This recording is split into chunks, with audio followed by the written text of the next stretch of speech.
Under the cold cobalt rain of destiny, every choice carries a weight that can move mountains or crush spirits. Explore the epic tales of power, sacrifice, and the ultimate price of leadership in our latest series. Click subscribe now and witness the crowning of a new cinematic legend. The elevator doors opened on the 14th floor, and the first thing I noticed was the smell. Fresh paint. The kind of bright, aggressive white that landlords use to erase someone's entire existence before the next tenant moves in. I stood in the hallway with my carry-on still in my hand, the wheels still spinning from the airport tile. 7 months. I had been gone 7 months, and something about the air on this floor felt wrong before I even turned the corner. My door was open, not ajar, not cracked, open. The way a door looks when someone has been moving furniture through it. I let go of my suitcase and walked. My heartbeat was loud in my ears, louder than the hum of the AC unit at the end of the hall, louder than the distant sound of a television somewhere behind another door. I pushed my door the rest of the way open, with 2 fingers, the way you do when you are not sure what is on the other side. A man I had never seen before was crouched in my kitchen, connecting a gas line under my stove. He was wearing a gray uniform shirt with a company logo I did not recognize. Behind him, a woman in a floral dress was unwrapping dishes from newspaper and stacking them on my counter. The butcher block one I had saved for 8 months to install. "Can I help you?" My voice came out steadier than I felt. The man looked up. His expression was not hostile. It was confused, the confusion of someone who has no idea they are standing in the middle of someone else's catastrophe. "Ma'am, this is Unit 1408, he said slowly, like I might be lost. "We were called in by the new owner to set up the appliances." New owner. I heard the words. I processed them. And then my brain simply refused to file them anywhere logical. "I am the owner," I said. "I bought this unit 3 years ago. My name is on the deed." He looked at the woman with the dishes. She looked at me. Then she pulled out her phone and showed me a document I recognized immediately. A warranty deed, Austin County, recorded 43 days ago. The signature at the bottom was mine. Except I had never signed it. I had been sitting at my desk in Dubai, 14 time zones away, reviewing penetration test reports for a financial institution that was paying my company very good money to keep their servers from being gutted. I had not signed anything. I had not listed my condo. I had not spoken to a single real estate agent. But someone had. Before I tell you what I did next, I need you to do something for me. Drop a comment below and tell me, what is the one thing someone in your family did that you pretended was okay? Until the day you finally stopped pretending. I read every single one. I did not scream at the man with the gas line. He was just doing his job. I thanked him, walked back into the hallway, sat down on the floor next to my rolling suitcase, and called my sister. My sister Renee picked up on the 3rd ring. I could hear a blender running in the background, which meant she was at her boyfriend's apartment making the green smoothies she had started doing when she decided she was going to become a wellness influencer. "Hey, you're back early," she said. "Not how was your flight?" "Not I missed you." "You're back early," like I had interrupted something. "Renee," I said, "there are strangers in my condo." A pause. The blender stopped. "Okay, look," she said. And those 2 words told me everything. You do not start a sentence with "okay, look" when you are innocent. "What did you do?" I said. It was not a question. "I handle a situation," she said, and I could hear her moving to another room, her voice dropping the way it always did when she was about to say something she knew was indefensible. "Marcus and I needed capital. His pitch deck was ready, the investors were circling, and we just needed a bridge. Just a bridge loan to get through the next 90 days, and you were in Dubai, being dramatic about not answering emails. You sold my condo." I leveraged it, she snapped back, like the word choice mattered. "You were sitting on a $580,000 of appreciating equity while your family was struggling. It was just sitting there, Maya, empty. You were not even using it. You have always been like this, hoarding everything for yourself while the rest of us figure it out on our own." I pressed my back against the hallway wall. The paint was cold through my shirt. I stared at the ceiling and I counted 5 seconds because that is what I do when someone has just handed me something that could burn the world down and I need to decide how to hold it. "How?" I said quietly. "How what?" "How did you get the deed transferred without my signature?" Another pause. Longer this time. "Marcus knows people," she said. "A notary." It was all very above board. Above board. She used those exact words. About a forged property deed. I hung up. I did not call my mother yet. I did not call Marcus. I sat on that floor for approximately 90 seconds, and I let myself feel the full weight of what had just happened, because I have learned that if you do not let grief land, it goes sideways. It finds somewhere else to live, and it does damage later when you are not ready for it. Then I stood up, wheeled my suitcase to the stairwell where it was quiet, and I opened my laptop. Here is something my family never bothered to understand about me, because understanding me would have required them to pay attention to something other than themselves. I am not a regular IT person. I am not a help desk technician or a glorified password resetter. My name is Maya Cortland, and I am a senior digital forensics investigator. I work contract engagements for financial institutions, government agencies, and occasionally federal law enforcement. I reconstruct digital crimes for a living. I find the data that people think they erased. I trace the transactions that people think they buried. I have testified as an expert witness in 11 federal cases. My sister used a fraudulent notary to sell my condo. She had no idea she had just committed a federal crime against someone who investigates federal crimes. I started with the county clerk's portal. Austin, Travis County. The deed transfer was there in full, recorded 43 days ago, filed by a title company I did not recognize called Meridian Title Solutions. The notary listed was a man named Paul Garrett. I ran his license number through the Texas Secretary of State database. Active license, no complaints on record, so either he was complicit or he had been deceived. Next, I pulled my own email archives from the period in question. I had a receipt from my apartment building's key fob system showing my card had not been used on the lock since the day I left for Dubai. I had 7 months of cloud backups for my work laptop showing continuous activity from a Dubai IP address. I had my passport stamp. I had my Emirates boarding pass, stored in my travel wallet app. I had a time-stamped photo my colleague took of me at a client dinner in Dubai on the exact date the notarized power of attorney document was signed. Physics, you cannot forge a location. Then I went after the money. I knew my sister's financial situation better than she thought I did. She had called me 4 times in the past year asking for help, and each time I had wired her money I told myself was a loan. I knew her bank. I knew the rough shape of her accounts. I searched public court records and found something she had not told me. Marcus, her boyfriend, had 2 prior civil judgments against him in Harris County. One from a former business partner. One from a vendor he had stiffed on a catering contract for an event that had mysteriously never happened. He was not a startup founder. He was a serial con artist with good teeth and a pitch deck. I dug into the title company. Meridian Title Solutions had been registered as an LLC in Texas 8 months ago. The registered agent was a woman I did not recognize. The address was a UPS store in Round Rock. The company had no web presence beyond a one-page site that looked like it had been built in 40 minutes. Renee had not just sold my condo. She had helped Marcus run a real estate fraud scheme. And based on the thin shell of the fake title company, I was almost certain this was not the first time. I found 2 other properties in the county records with transfers routed through Meridian Title Solutions. Both were investment properties. Both owners had out-of-state addresses. I wrote down the names. I closed my laptop. Then I called my mother.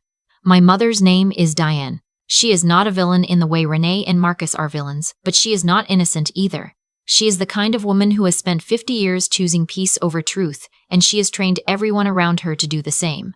The peace she chooses is always someone else's sacrifice. Maya, she said when she picked up, Renee told me you were upset. Upset, the word hit me somewhere low. Mom, I said, Renee sold my condo. With a forged document. She said it was complicated, my mother said carefully. She said you 2 had an agreement. We had no agreement. Well, a long pause. You've always been the stable one, Maya. You have always had more than you needed, and your sister has been struggling. Marcus is going to pay everything back when the company launches. She just needed a bridge. Bridge, the same word Renee had used. They had talked. They had aligned their story. She committed fraud, I said. That is a felony. Don't be dramatic, my mother said quietly. You sound like your father. Everything is always a federal case with you 2. Can't you just be a family? Can't you just let her pay you back and move on? I had heard this my whole life. Be the bigger person. Be the stable one.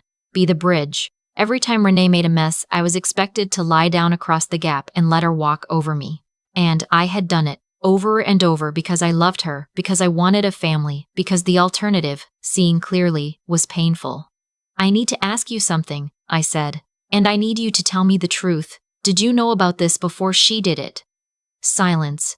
Very long silence. She mentioned she might need to use the property as collateral, my mother said finally. I told her to talk to you first. She never talked to me. I know. A pause. I should have made sure she did. I'm sorry, Maya. It was the most honest thing my mother had said to me in years, and it was not enough. But I filed it away because I was no longer operating as a daughter. I was operating as an investigator. I hung up. Then I called the Austin Police Department's Financial Crimes Unit. Here's what most people do not know about reporting property fraud. If you walk in with nothing but your word, it gets logged as a civil dispute and sits in a pile with 300 other civil disputes. But if you walk in with a professionally compiled evidence package that has already done the detective work for them, you get a different conversation entirely. I spent 4 hours in the stairwell of my own building that package. I formatted it the way I format forensic reports for federal agencies. I included the county deed with the forged signature side by side with a certified copy of my actual signature from my mortgage application 3 years earlier. I included my Dubai IP logs, my passport stamp, my Emirates itinerary. I included the Meridian Title Solutions LLC registration and its Round Rock UPS store address. I included the 2 other fraudulent transfers I had found. I included Marcus's civil judgments. I included Paul Garrett's notary license and the statute governing fraudulent notarization in Texas. I titled the folder, Evidence Package, Property Fraud, Cortland/Riley, 1408 Lamar Tower. Then I walked to the downtown precinct. The desk officer looked at me with the tired eyes of someone who has heard too many landlord disputes to care anymore. I slid the folder across the counter. I'm not here to file a complaint, I said. I'm here to hand you a completed fraud case. Grand larceny, wire fraud, fraudulent notarization, and I believe a pattern that extends to at least 2 other properties in Travis County. He picked up the folder. He opened it. He looked at the first 2 pages. His expression changed. He picked up the phone. 20 minutes later, I was sitting across from a detective named Solano, who had the quiet, assessing energy of someone who has seen a lot of liars and is trying to figure out if I am one. I walked him through the evidence in order. He stopped me twice to ask clarifying questions. Both times I answered with timestamps, document numbers, and database reference IDs. By the time I finished, he was leaning forward. The title company, he said. Meridian. You found 2 other transfers? I found 2. There may be more. I only ran a limited query on public records. He turned to his computer and typed something. His jaw tightened slightly. There are 4, he said. 4. Marcus had done this 4 times. Detective Solano stood up. I need to make a call, he said. Can you wait? I waited. 35 minutes later, he came back into the room and told me that based on the volume of fraud and the interstate elements involved, Renee had transferred funds through a payment processor registered in Delaware. The FBI's Financial Crimes Division was being looped in. He told me there would be warrants. He told me it would move quickly. He also told me something else. The other property owners, he said. One of them is an elderly woman in Connecticut. She doesn't know yet. I thought about that on the drive back to the hotel I had checked into, because I obviously could not stay in my own home. I thought about her, whoever she was, living somewhere in Connecticut, not yet knowing that someone had reached into her financial life and turned it upside down while she was not looking. And I thought about all the other people like her, people without forensics training, people without the tools to fight back, people who would get dismissed at the front desk because they came in with feelings instead of evidence. I was lucky. I happened to have the exact skills needed to destroy the people who had tried to destroy me, and I intended to use them. The next morning, Detective Solano called me. The warrants had been signed. The plan was to move that afternoon. He told me where Marcus would be. Of course, I already knew. Marcus had been posting on Instagram for the past 6 weeks about the launch event for his startup, a wellness tech app that used AI to generate personalized supplement regimens, which is the kind of thing that sounds like a real business to people who have never investigated fraud and sounds exactly like a vehicle for collecting investor money to people who have. The launch party was that evening at a venue in the Domain, Austin's upscale outdoor shopping district. Renee had been posting about it too. So proud of my man. Big night tonight. Can't wait to celebrate everything we built. Everything they had built. On my $580,000 condo, I got there early. I wore what I had packed for Dubai. A navy blazer, dark jeans, clean shoes. I was not dressed for a party. I did not care. The truth does not need a costume. The venue was one of those glass and exposed brick spaces that charge $4,000 to rent and are always full of people holding wine glasses and talking about disruption.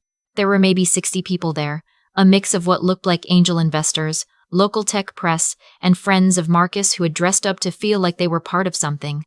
A large screen at the front of the room showed a looping animation of the app's logo. Servers moved through the crowd with trays of small plates. I saw Renee before she saw me. She was standing near the bar in a dress she could not have afforded on her own salary, laughing with two women I did not recognize. She looked happy. She looked genuinely, completely happy.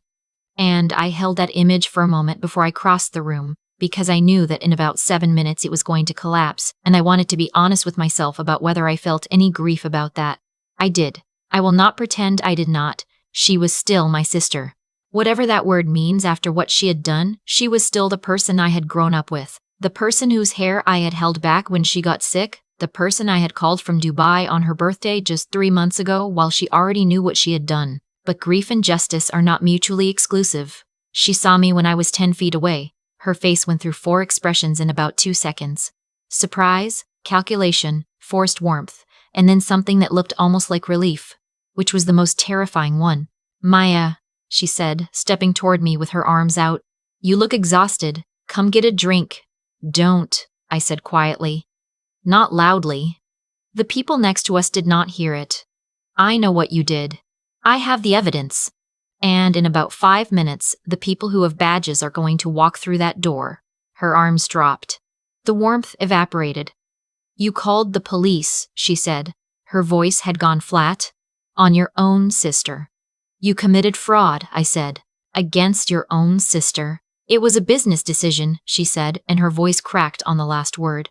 Marcus has a real vision. He just needed the capital. You would have gotten it all back. There is no getting it back, I said. You know that. You knew that when you signed the paperwork. You always do this, she said, and now there were tears building at the edges of her eyes, the kind that come from anger and fear and not from remorse. You always make everything about your rights, your property, your work. You have never once, not once, just helped without making me feel like a charity case.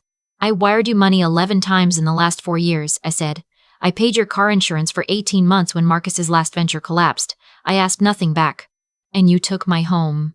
She opened her mouth. She closed it. Marcus appeared at her shoulder, sensing something wrong the way con artists always do. He was wearing a fitted suit and the confident, practiced smile of a man who has learned that projection is the best defense. He was handsome in a deliberate way, the way certain people are handsome because they have put effort into it. Maya, he said, extending a hand. Big night. Glad you could make it. I did not take his hand. Marcus Riley, I said. You used a fraudulent title company to transfer property that did not belong to you. I found 4 transfers. The FBI found more. The smile held for approximately 1 second past where a real smile would have dropped. Then it was gone. I don't know what she told you, he started. I found it myself, I said. Meridian Title Solutions, Round Rock UPS store. Paul Garrett, the notary you used for at least 3 of the transfers. The Delaware payment processor. The 2 civil judgments in Harris County that you did not disclose to any of the investors in this room. The 2 people nearest to us had gone very still. One of them, a man in his 50s with the look of someone who had just mentally started calculating his exposure, set his wine glass down on a nearby table. This is insane, Marcus said. His voice had lowered. You need to leave. I'm not going anywhere, I said. The door opened. Detective Solano came in first, followed by 2 uniformed officers and a woman in a dark blazer who had federal agent written all over her posture. The room shifted. 60 people suddenly aware that something was not a part of the evening's programming. The woman in the blazer crossed the room without hesitation. Marcus Riley? He turned. He assessed her. He made the mistake of smiling. There must be some confusion, he started. Sir, I need you to come with me. The room had gone quiet. The looping app animation kept playing on the screen behind us, the logo spinning cheerfully while handcuffs came out and the investors who had driven here tonight to write checks stood in absolute silence. Renee made a sound I had never heard from her before, not a scream. Something smaller and more broken. She grabbed my arm. Fix this, she said. Tell them it's a misunderstanding. Tell them we can work it out. I looked at her hand on my arm. Then I looked at her face. I sent you money for years, I said quietly. I never made you feel like a charity case. I made you feel like family. You used that against me. There is no fixing this, Renee. This is just the consequence. She let go. I walked out. I stood on the sidewalk outside the venue in the warm Austin night, and I breathed the outdoor air, the smell of restaurants and live music bleeding in from a few blocks over. A couple walked past me holding hands. A dog pulled at a leash toward a food cart. The city moved around me like nothing had happened, because for the city, nothing had. I called the woman in Connecticut. I had found her number in the public records. Her name was Harriet. She was 71 years old, and she answered the phone with the cautious, polite voice of someone who is used to screening calls, but something in the area code made her pick up anyway. I told her who I was. I told her that the property she owned in Austin had been fraudulently transferred. I told her that law enforcement was already involved, that her property rights would be restored, and that she was not alone in this. She was quiet for a long moment. I noticed something was off. 2 months ago, she said. I called the county and they told me everything was in order. I thought I was confused. You are not confused, I said. You were right. Trust that. She thanked me 4 times before she hung up. In the weeks that followed, the picture filled in the way it always does when a fraud case unravels. Layer by layer, each new fact more exhausting than the last. Marcus had run variations of the same scheme in 3 states over 5 years. He had used different names for the title companies, different notaries, different payment processors, but the structure was always the same. Find properties with owners who were traveling or living abroad, manufacture a power of attorney, run the transfer through a shell title company, move the funds fast before the owner noticed. He had taken approximately $3.2 million from 11 victims across Texas, Georgia, and Florida. Renee had known more than she admitted at first. The prosecutor told me that in her initial interview, she had claimed she thought it was a legitimate transaction, a loan arrangement, not a sale. But the evidence showed she had been on a recorded phone call with Marcus 2 weeks before the transfer, in which they discussed specifically what would happen if I came back early. She had known. She had calculated that the window was long enough. She was charged with 1 count of fraud as a co-conspirator. Her attorney negotiated a plea. She avoided prison but received 2 years of supervised probation and was required to cooperate fully with the prosecution of Marcus. My mother called me the day the charges were announced. She did not defend Renee. She did not ask me to drop anything. She said, I should have made her talk to you. I am sorry. And then she said something she had never said to me before in my life. I am proud of you. I did not know what to do with that for a while. I let it sit. The condo transfer was voided. The new occupants, a couple who had genuinely believed they were buying a legitimate property, were protected by title insurance and were fully compensated. They did not have to leave. A clean deed was issued to me, and I listed the property 3 weeks later at fair market value using an actual real estate agent, with paperwork I signed myself, sitting in a coffee shop on South Congress with 2 forms of ID and a notary whose license I personally verified. It sold in 11 days. I took the proceeds and moved into a 2-bedroom rental in East Austin, the kind of neighborhood where the coffee shops are still a little rough around the edges and nobody is performing anything for anybody. I have a small balcony that looks out at a line of oak trees. I sit there in the mornings before my laptop opens and I drink my coffee and I listen to the birds, which in Austin in the summer are loud and opinionated and very much doing their own thing. I have not spoken to Renee since the night of the launch party. I do not know if I ever will. I am not sure yet whether that door is closed or just very quietly resting shut while I figure out who I am, without the weight of managing her catastrophes. I know who I am not, though. I am not the stable one who absorbs the damage.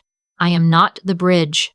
I am not the one who keeps the peace by sacrificing her peace. I am Maya Cortland. I find the things that people try to hide. I reconstruct what they tried to erase, and when someone reaches into my life and takes what is mine, I do not cry about it in a parking garage. I open my laptop. If you have ever been the one the family counted on to clean up the mess, and then found out the mess was you, subscribe. You are safe here.